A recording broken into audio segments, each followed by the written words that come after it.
हार्दिक पटेल ने कांग्रेस छोड़ने के बाद एक नेशनल चैनल को दिए इंटरव्यू में गुजरात प्रभारी रघु शर्मा जी पर आरोप लगाए। उन्होंने कहा है कि वो अच्छे से समन्वय नहीं बैठा पाते थे, तो इस संबंध में मेरे साथ अधिक बातचीत करने के लिए खुद रघु शर्मा जी हैं।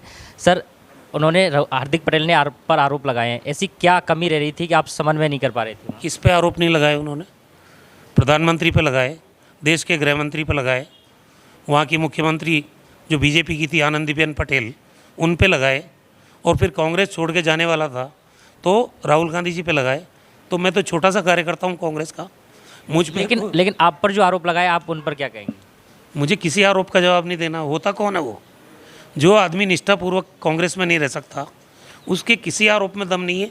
वो खुद ट्वीट कर रहा है कि व्यापारी बदलते हैं पार्टी, तो आज उनके लिए क्या कहूँ मैं फिर?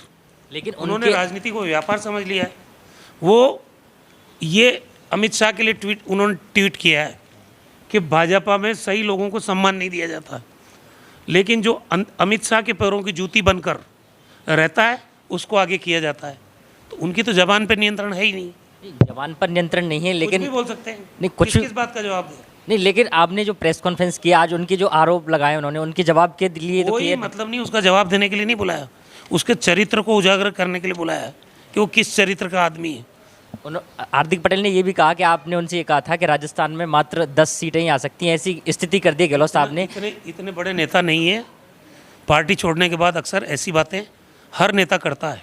10 सीटें नहीं, लेकिन अब हम जानना चाह रहे हैं कि राजस्थान में 2023 के आगामी जो विधानसभा चुनाव है उनमें कांग्रेस की कितनी सीटें आ सकती हैं? कांग्रेस सरकार बनाएगी मेजोरिटी के साथ, और पूरी पार्टी एकजुट होकर लड़ेगी। अभी कांग्रेस की तरफ से 3 राज्यसभा उम्मीदवार भी घोषित किए गए हैं, जिन्होंने नॉमिनेशन भी भर दिया है, तो तीनों ही बाहरी हैं। उसको लेकर विरोध भी देखा जा रहा है। निर्दलीय जो विधायक हैं संयम लोढ़ा और सीएम के एडवाइजर भी, उन्होंने भी विरोध अपना व्यक्त किया है। इसको लेकर आप क्या कहेंगे? सब इस देश के नागरिक हैं और उनको चुनाव लड़ने का अधिकार है। पार्टी ने तय किया, हाईकमांड ने तय किया है, वो तीनों के तीनों जीतेंगे। नहीं, लेकिन वो राज्यसभा में जब राजस्थान की जनता के मुद्दों को ही नहीं जानते तो उनको कैसे उठा पाएंगे? देश के मुद्दे होते हैं पार्लियामेंट के अंदर, राजस्थान के मुद्दे विधानसभा में होते हैं, और देश के मुद्दे। लेकिन ईआरसीपी वाला जो मुद्दा है उसको कैसे उठा पाएंगे? क्यों नहीं उठा सकते भाई? बहुत विद्वान लोग हैं सारे, क्यों नहीं उठा सकते?